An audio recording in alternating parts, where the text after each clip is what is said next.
Hello बच्चों, तो आप अगर अलीगढ़ मुस्लिम यूनिवर्सिटी में 11th एंट्रेंस का एग्जाम देना चाहते हैं तो आज आपके लिए खुशखबरी है। हम स्टार्ट करने जा रहे हैं 11th एंट्रेंस साइंस और डिप्लोमा इंजीनियरिंग का जो एंट्रेंस का एग्जाम होता है अलीगढ़ मुस्लिम यूनिवर्सिटी में, उसके पीवाईक्यू की सीरीज। मैं हूं मोहम्मद मुनीर और चलिए स्टार्ट करते हैं। ये सीरीज हम चैप्टर वाइज कंप्लीट करेंगे। आज पहला चैप्टर, जैसा कि आपको पता है, 11th और 12th दोनों का सिलेबस, सॉरी, 9th और 10th दोनों का सिलेबस आता है 11th एंट्रेंस में एएमयू में। तो हम स्टार्ट कर रहे हैं फिजिक्स, पहला चैप्टर, 9th क्लास का, मोशन। चलिए पहला क्वेश्चन देखते हैं।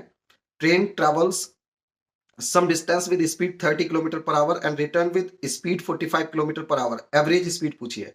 तो देखो, जब भी कोई ऑब्जेक्ट कुछ डिस्टेंस v1 स्पीड से चलता है और उतनी ही डिस्टेंस v2 स्पीड से चलता है, तो आपको डायरेक्ट याद रखना है ये फॉर्मूला। इस पर बहुत बार क्वेश्चन आता है कि अगर डिस्टेंस बराबर है तो एवरेज स्पीड सीधी बात 2v1v2 upon v1 plus v2 होती है। ठीक। अच्छा, इसमें देखो इक्वल डिस्टेंस है, कुछ डिस्टेंस 30 से चली है, उतनी ही डिस्टेंस 45 से चली है। एवरेज स्पीड बतानी है, तो एवरेज स्पीड होगी, average speed will be 2v1v2 upon v1 plus v2। Formula आपको पता है, v1 प्लस v2। ठीक, इसे डायरेक्ट याद रखना है। एवरेज स्पीड कितनी, 2v1 इज 30 लेंगे, v2 इज 45 लेंगे। दोनों किलोमीटर पर आवर में, यूनिट का ध्यान रखना सेम होनी चाहिए दोनों। 45 upon v1 plus v2, 30 plus 45, it will B 75। काट लो जो काटना है। 15 3 जा 45, 15 5 जा 75 और 5 6 जा 30। अब 2 इंटू 6 इंटू 3 कितना हो गया, 2 इंटू 6 हो गया 12, 12 into 3 it will be 36। Answer is 36, option A. Numerical ratio of distance to displacement of moving object is, अगर कोई ऑब्जेक्ट इनिशियल पोजीशन से चलता है, चल के यहां पहुंचता है, तो जिस रास्ते पे ऑब्जेक्ट चलता है उस रास्ते की लंबाई को बोलते हैं डिस्टेंस। और ये इनिशियल पोजीशन, ये फाइनल पोजीशन। इनिशियल और फाइनल पोजीशन के बीच जो शॉर्टेस्ट डिस्टेंस होती है, यानी कि ये डिस्टेंस, इसे हम बोलते हैं डिस्प्लेसमेंट। ठीक। अच्छा, तो डिस्टेंस हमेशा डिस्प्लेसमेंट से ज्यादा होती है या फिर बराबर हो सकती है। बराबर डिस्टेंस और डिस्प्लेसमेंट तब होंगे जब ऑब्जेक्ट स्ट्रेट लाइन पे चले, एक ही डायरेक्शन में चले, उस केस में डिस्टेंस और डिस्प्लेसमेंट बराबर होते हैं। तो ये हमें पता है, डिस्टेंस और डिस्प्लेसमेंट की नॉलेज है।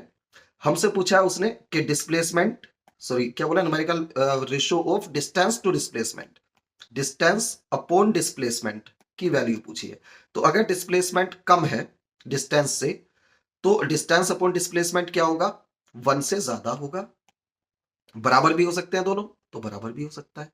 तो numerical value distance upon displacement की क्या हुई, 1 से ज्यादा या फिर 1 ग्रेटर देन और equal to 1, option D. Next, in the following velocity time graph distance travelled by the body is, देखो ये VT graph, velocity time graph दिया हुआ है। वेलोसिटी टाइम ग्राफ अगर दिया होता है तो वेलोसिटी टाइम ग्राफ का जो एरिया होता है, एरिया वो भी टाइम एक्सिस के साथ है ना, टाइम वाले एक्सिस के साथ ये डिस्टेंस देता है। ओके। अच्छा, तो इस ग्राफ को चलिए मैं थोड़ा सा साफ करके बना लेता हूं। देखो ये कैसा ग्राफ है, ये कुछ ग्राफ इस तरह का है। इधर आपको दिया है v और इधर आपको दिया है t। ठीक, थोड़ा छोटा है ग्राफ तो मैं थोड़ा सा बड़ा करके इसको बना रहा हूं। इधर t ग्राफ है, पहले ऐसे, फिर कुछ ऐसे और फिर कुछ ऐसे। इट इज 10 सेकेंड्स में है, it is 20 and this one is 30। Here it is 10 metre per second speed. Okay. अब पूछा क्या हमसे, पूछा है वीटी ग्राफ दिया है, डिस्टेंस पूछी है। तो देखो, अगर वीटी ग्राफ दिया रहता है तो डिस्टेंस कैसे निकलती है, वीटी ग्राफ का जो एरिया होता है टाइम एक्सिस के साथ, वो एरिया डिस्टेंस देता है। एरिया कैसे निकालोगे, तो एक तो आप ये रेक्टेंगल मान लो, इस रेक्टेंगल का एरिया निकालो। रेक्टेंगल का एरिया कितना हो गया, देखो ये लेंथ कितनी हुई 10 और विड्थ कितनी ये, यानी कि ये, यानी कि ये, यानी कि 10। तो 10 इंटू 10 यानी कि 100 तो हो गया इसका एरिया। फिर एक ये ट्रायंगल बन रहा है, दिस वन, कौन सा वाला, देखो जो मैं ग्रीन से बना रहा हूं, ये ट्रायंगल, ये ट्रायंगल बन रहा है ना टाइम एक्सिस के साथ। एक इसका एरिया निकालो, चलो इसे 1 मान लेता हूं। ट्रायंगल का एरिया क्या होता है, half into base into height. Base कितना है ट्राइंगल का? 10 है, 0 से 10। हाइट कितनी है? ये भी 10 है, दिस वन यानी कि दिस वन 10। तो एरिया कितना हो गया? ये 5 और 50 हो गया। फाइन। फिर एक इस ट्रायंगल का एरिया निकालो, ये ट्रायंगल बन रहा है, और तीनों एरिया को जोड़ देना है, खत्म। इसका एरिया कैसे निकालोगे? चलो इस ट्रायंगल को 2 मानता हूं। ट्रायंगल 2 का area half into base into height. Base is 20 से 30 तक, कितना हुआ ये? 10।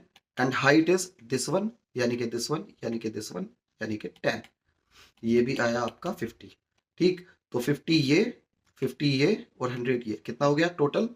टोटल एरिया हो गया 200, यानी कि डिस्टेंस कितनी हो जाएगी? 200। इसका आंसर मीटर में आएगी। टाइम अगर एसआई सिस्टम में दिया है सारी चीज, तो एसआई सिस्टम में ही आंसर आएगा।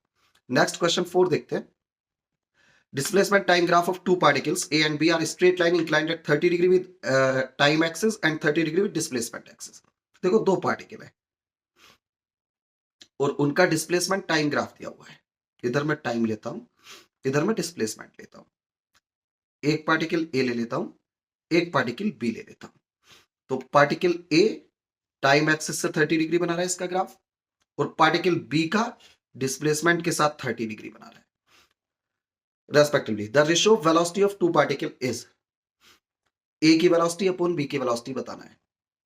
तो डिस्प्लेसमेंट टाइम ग्राफ होता है, एक्सप्लेनेशन का हम बाद में करेंगे एक एक चीज का। ठीक, जब हम टॉपिक वाइज स्टार्ट करेंगे, चैप्टर वाइज स्टार्ट करेंगे पढ़ाना टीचिंग का। ठीक, तो उनकी वीडियोस में आपको मिलेगा। यहां हम क्या करेंगे, डायरेक्ट सोल्व कर रहे हैं। तो डिस्प्लेसमेंट टाइम ग्राफ होता है, तो इसका स्लोप, स्लोप देता है आपको, डिस्प्लेसमेंट टाइम ग्राफ का स्लोप आपको वेलोसिटी देता है। ओके, और स्लोप क्या होता है? टाइम एक्सिस से जो एंगल बन रहा होता है उसका tan थीटा होता है slope. Slope is tan theta, लेकिन थीटा कौन सा लेते हैं? टाइम एक्सिस से जो एंगल बन रहा है। तो ए की वेलोसिटी आप अगर निकालोगे, तो ए की velocity V A will be tan 30 degree. tan 30 is 1/√3 ए की वेलोसिटी। ओके, बी की वेलोसिटी निकालोगे, तो बी कितना एंगल बना रहा है? बी का जो ग्राफ है वो टाइम एक्सिस से कितना बना रहा है? डिस्प्लेसमेंट से 30, तो इधर से बना रहा है 60। तो बी की वेलोसिटी कितनी होगी? tan 60। tan 60 इज √3। आपको चाहिए velocity of A upon velocity of B, कितना आ जाएगा? 1/√3 divided by √3, it will be 1/3। Answer is 1/3। Question 5, particle is moving in uniforms in a circular path of radius small R. Particle एक circular path पे move कर रहा है, ठीक, और उस सर्किल की रेडियस कितनी है?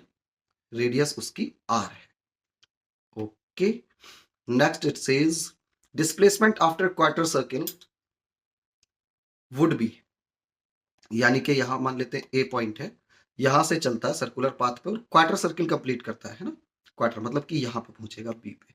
ठीक, क्वार्टर यही हुआ ना, 1/4 इतना कंप्लीट करता है ये, ए से चल के बी पे पहुंचता है। डिस्प्लेसमेंट बताना है। तो देखो जब भी डिस्प्लेसमेंट पूछता है, सबसे पहला हम काम क्या करते हैं? इनिशियल और फाइनल पोजीशन को मिला देते हैं। ये जो ग्रीन लाइन है जो इनिशियल और फाइनल पोजीशन को मिला रही है, इसकी जो लेंथ होगी वही डिस्प्लेसमेंट होती है। अच्छा, तो आपको रेडियस दी है आर, यानी कि ये आर है, तो ये भी आर होगा भाई, ये भी तो रेडियस है, और ये एंगल 90 डिग्री है। डिस्प्लेसमेंट ए बी है, तो ए बी डिस्प्लेसमेंट है, तो यानी कि ए बी निकालना है आपको। तो पाइथागोरस लगा दीजिए, ये अगर ए बी निकालना है तो हाइपोटेनस निकालना है, रूट अंडर बेस का स्क्वायर यानी कि आर स्क्वायर प्लस परपेंडिकुलर का स्क्वायर यानी कि आर स्क्वायर। तो ए बी यानी कि डिस्प्लेसमेंट कितना होगा? Root under 2r square.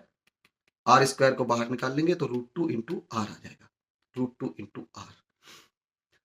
Car of mass 200 kg, 200 kg mass है कार का, with initial speed 72 kilometre per hour से चल रही है।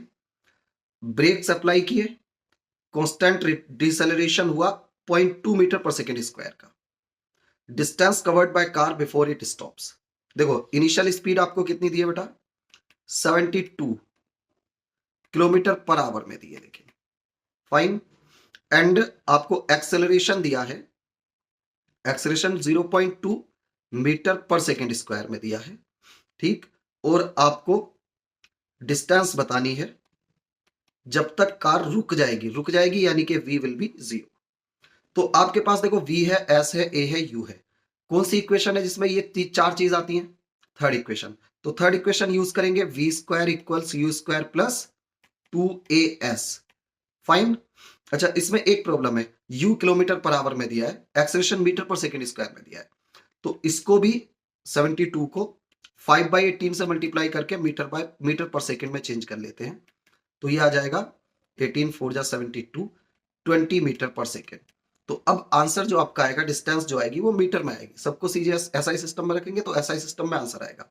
थर्ड इक्वेशन में पुट करो, v की जगह क्या पुट करोगे, v तो 0 है, u की जगह 20 पुट करोगे, 20 का स्क्वायर 400 प्लस 2 a की जगह पे, तो एक्सेलरेशन 0.2, लेकिन रिटार्डेशन है, देखो उसने बोला डिसेलरेशन है, तो इसे माइनस 0.2 लेंगे, तो a की जगह पे माइनस 0.2 पुट करेंगे इंटू एस। 400 को इधर ले लो, minus 400 equals 0.2 into 2 minus 0.4 into S. 0.4 को नीचे ले लेंगे, ये माइनस माइनस तो खत्म हो जाएगा, कितना हो गया 400 अपॉन 0.4, एक डेसिमल ऊपर 4000/4, यानी कि 1000 मीटर आ गया। ऑप्शन में दिए किलोमीटर्स, 1000 से डिवाइड कर देंगे इसको, कितना किलोमीटर हो जाएगा, 1 किलोमीटर हो जाएगा। Answer is B. Car start from rest and move along Y axis with uniform acceleration of 6 metre per second square for 6 seconds. 6 second तक रेस्ट से स्टार्ट हुई, एक्सेलरेशन इतना है 6 सेकेंड तक, then it continues with uniform velocity, फिर uniform velocity से चलिए total distance 10 second में बतानी है आपको। देखो रेस्ट से स्टार्ट हुई यानी कि u0, तो पहले तो 6 सेकेंड तक तो ये कुछ एक्सेलरेशन से चली है, 6 सेकेंड तक एक्सेलरेशन भी 6 ही रहा है इसका, फिर कुछ इसकी स्पीड मान लेते हैं v हो गई होगी यहाँ पे, फिर कांस्टेंट स्पीड से चली है, टोटल 10 सेकेंड चली है, तो 6 अगर a से b तक हो गए हैं 6 सेकेंड, तो b से c तक कितना टाइम और चली, 4 सेकेंड और चलेगी, टोटल अगर 10 सेकेंड होना है तो फाइन। अच्छा 4 सेकेंड और चलेगी, तो आप क्या करो, a से b तक की डिस्टेंस निकाल दो, फिर b से c तक की निकाल दो, दोनों डिस्टेंस को ऐड कर दो। ए से बी तक के लिए आप क्या करोगे डिस्टेंस निकालने के लिए, भाई आपके पास u है, a है, t है, s निकालना है, सेकेंड इक्वेशन लगाओ, s equals U T plus half A T square, s आपको निकालना है, u कितना है 0 है, प्लस हाफ a कितना है 6 है, और t कितना है, ये भी 6 है, 6 का स्क्वायर 36 हो जाएगा, ये कितना हो गया 3 हो गया, और 36 इंटू 3 कितना हुआ 108 मीटर। ये तो भाई आपकी डिस्टेंस आ गई ए बी, ए से बी तक की, ए से बी तक की यानी कि यहां तक। अब आपको नेक्स्ट 4 सेकेंड की डिस्टेंस और चाहिए, लेकिन उसके लिए स्पीड आपको यहां पता होनी चाहिए, क्योंकि फिर तो कांस्टेंट स्पीड से चला है, तो हालांकि बी से सी तक की डिस्टेंस तो स्पीड इनटू टाइम करके निकाल देंगे, क्योंकि स्पीड कांस्टेंट है, एक्सेलरेशन नहीं है ना, लेकिन वी तो चाहिए उसके लिए, तो बी पॉइंट पे जो स्पीड है वी, ये निकालने के लिए आप क्या करो, एक बार फिर से ए से बी तक कोई इक्वेशन लगाओ जिसमें वी आता हो। आप थर्ड इक्वेशन भी लगा सकते हैं, क्योंकि अब तो डिस्टेंस भी आपके पास है, फर्स्ट से आसान पड़ेगा तो हम फर्स्ट लगाते हैं ए से बी तक, तो ए से बी तक के लिए v equals you plus A T होगा, फर्स्ट इक्वेशन। v निकालना है, u 0 है, a कितना है 6 है, और t कितना है 6 है, यानी कि कितना आ जाएगा 36 आ गई v की वैल्यू।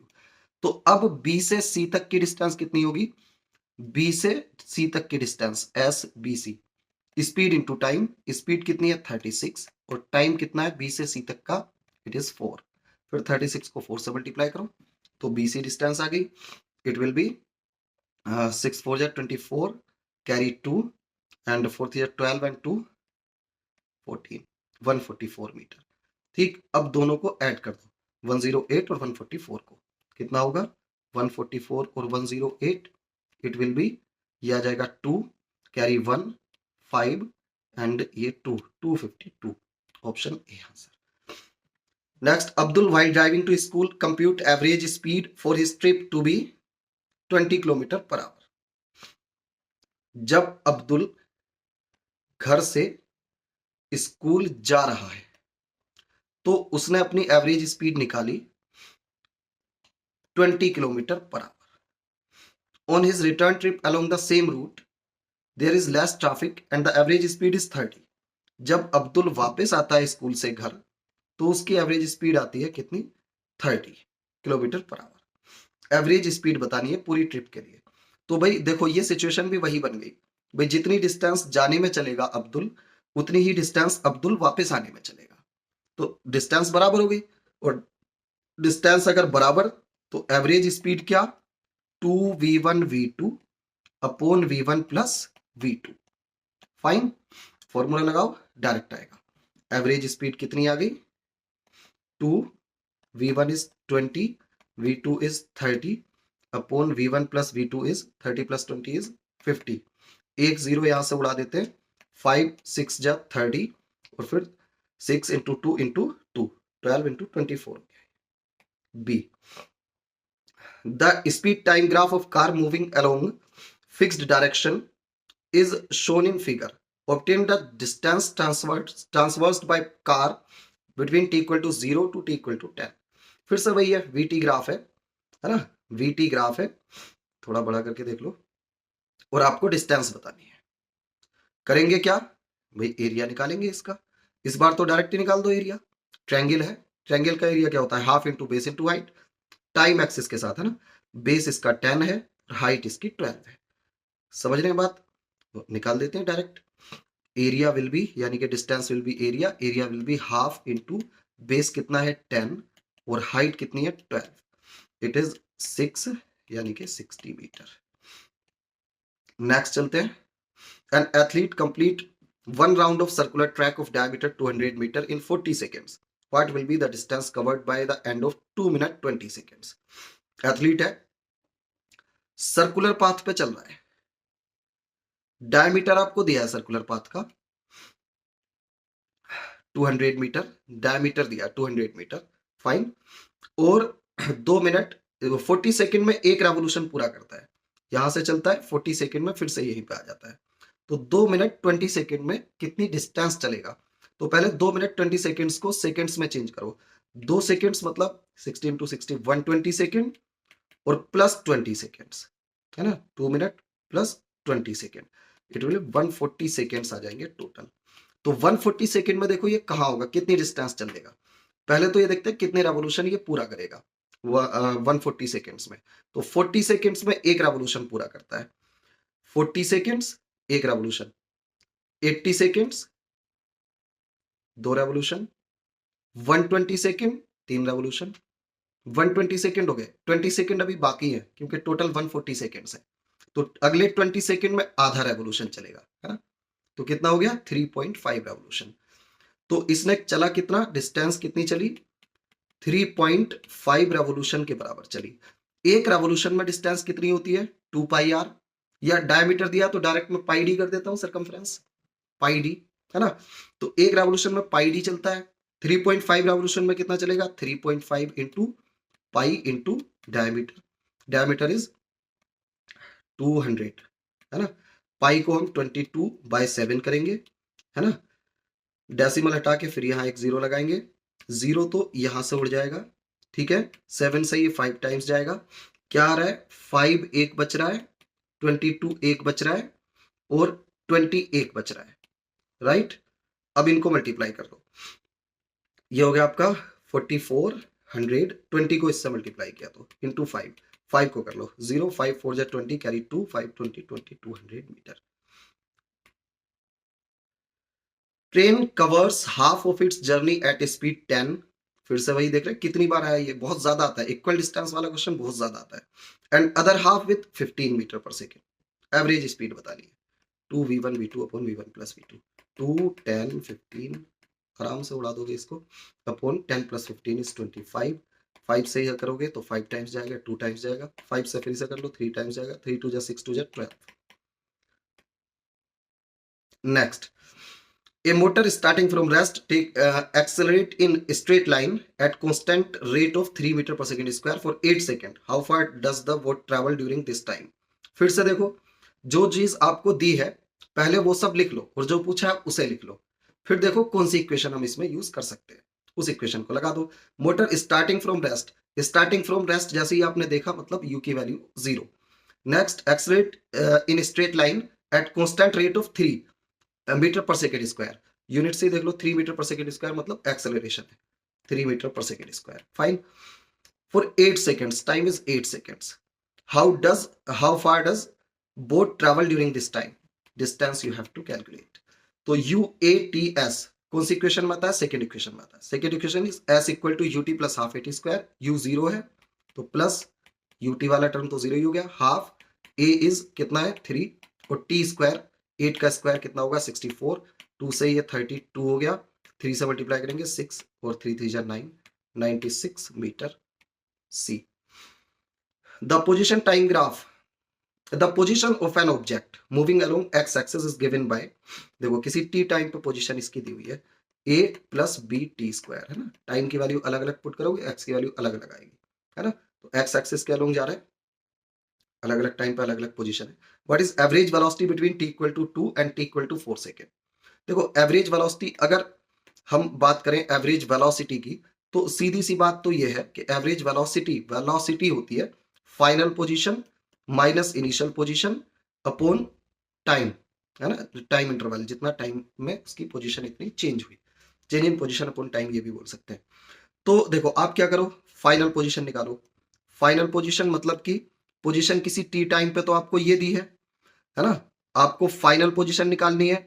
तो देखो इनिशियल पोजीशन होगी टी इक्वल टू 2 पे, फाइनल पोजीशन होगी टी इक्वल टू 4 पे। टी की जगह 4 पुट करो, फाइनल पोजीशन आ जाएगी। टी की जगह 4 पुट करोगे भाई कितना हो जाएगा, 4 का स्क्वायर 16, 16 बी हो जाएगा, यानी कि A plus 16 B, it is final position. Initial position के लिए आप क्या करो, टी की जगह 2 पुट करो, तो 2 का स्क्वायर 4 हो जाएगा 4 बी, यानी कि ए प्लस 4 बी। और अब माइनस करोगे, चेंज इन पोजीशन निकालोगे फाइनल माइनस इनिशियल करके, यानी कि मैं पूरा लिख देता हूं, final minus initial, x final minus x initial. तो देखो फाइनल में से इनिशियल को जब माइनस करोगे आप, भाई ये प्लस ये माइनस ये तो कैंसिल ही हो जाएगा, ये तो बचेगा क्या 16 माइनस 4, इट विल बी कितना हो जाएगा 12 बी। ठीक, बस चेंज इन पोजीशन ये है 12 बी, और एवरेज वेलोसिटी क्या है, चेंज इन पोजीशन यानी कि 12 B upon time, change in time, time 2 second से 4 सेकंड तक चेंज हुआ, तो चेंज कितना हुआ 4 माइनस 2, यानी कि 2 सेकंड का चेंज हुआ, it will be 6 B, average velocity 6 B. और बी की वैल्यू उसने बोला क्या लेनी है 2.5, 6 इंटू 2.5 मल्टीप्लाई करो, 6 5 जा 30, 0 कैरी 3 12, ये 15 हो जाएगा 15। Next is area under speed time graph represent which physical quantity. देखो दो टर्म होती है ग्राफ में, एक होता है एरिया, एक होता है स्लोप। जहां स्लोप पूछेगा वहां क्या करते हैं, डिवाइड कर देते हैं। जहां एरिया बोलेगा, एरिया मतलब मल्टीप्लाई कर देते हैं। यानी कि जैसे यहाँ स्पीड टाइम ग्राफ की बात कर रहा है, तो स्पीड टाइम ग्राफ का एरिया पूछ रहा है, क्या देगा, यानी कि स्पीड इंटू टाइम कर दो, ये देगा एरिया। अगर स्लोप पूछता कि स्लोप क्या देगा, तो v अपॉन टी कर देते, वो देता। तो v इंटू टी क्या होता है भाई, इसमें तो यूनिट्स ही नहीं है केवल, तो स्पीड होती है मीटर पर सेकेंड और टाइम होता है सेकेंड, सेकेंड सेकेंड कटेगा तो मीटर आ गया, fine. And last question, the nature of velocity time graph for non uniform motion of object is. Non uniform motion वो होता है जिसमें ऑब्जेक्ट इक्वल टाइम में अनइक्वल डिस्टेंस चलता है, फाइन, इक्वल टाइम में अनइक्वल डिस्टेंस चले, अनइक्वल उसकी पोजीशन चेंज हो, डिस्प्लेसमेंट हो, तो वो नॉन यूनिफॉर्म मोशन होता है। इसमें देखो सारी ग्राफ में नॉन यूनिफॉर्म है, इसमें भी वेलोसिटी बढ़ती चली जा रही है, मतलब नॉन यूनिफॉर्म, यूनिफॉर्म में क्या होता है, वेलोसिटी कांस्टेंट, कांस्टेंट रेट से चलता है, इक्वल टाइम में इक्वल डिस्टेंस, ठीक, तो वेलोसिटी कांस्टेंट रहती है यूनिफॉर्म मोशन में, ठीक। इसमें एक्चुअली इसमें भी वेलोसिटी बढ़ रही है टाइम के साथ, इसमें भी वेलोसिटी बढ़ रही है टाइम के साथ, इसमें वेलोसिटी कांस्टेंट है, इसमें वेलोसिटी बढ़ रही है, कम हो रही है, बढ़ रही है, कम हो रही है। तो असल में ये तीनों नॉन यूनिफॉर्म है। कौन तीनों, ये भी नॉन यूनिफॉर्म है, ये भी नॉन यूनिफॉर्म है, ये भी नॉन यूनिफॉर्म है, और ये केवल यूनिफॉर्म है। इसमें स्पीड कांस्टेंट है, देखो टाइम बढ़ता जा रहा है, स्पीड कांस्टेंट है ना। तो मुझे लगता है इस क्वेश्चन में कुछ गड़बड़ है, या तो होना चाहिए ग्राफ फॉर यूनिफॉर्म मोशन पूछे तो आंसर ए होगा इसका, या अगर नॉन यूनिफॉर्म एक्सेलरेशन पूछे, मतलब एक्सेलरेशन जिसमें कांस्टेंट ना हो, तो एक्सेलरेशन देखो इसमें 0 है, इसमें कांस्टेंट है, इसमें कांस्टेंट है, इसमें चेंज हो रहा है एक्सेलरेशन, है ना, तब फिर ये आंसर होगा बी। तो हम ऐसे ही मान के चलते हैं, हम इसको मानते हैं चलो यूनिफॉर्म मोशन, नॉन यूनिफॉर्म नहीं मानते, यूनिफॉर्म पूछा होगा शायद, तो यूनिफॉर्म पूछा होगा तो फिर आंसर इसका ए होगा। इस तरह की वीडियोस के लिए और किसी भी टॉपिक की अगर आपको वीडियो चाहिए तो कमेंट सेक्शन में जरूर बताएं, और बाकी हम पीवाईक्यू तो कंटिन्यू कर ही रहे हैं, आप हमारे चैनल को सब्सक्राइब कर लीजिए। Thank you.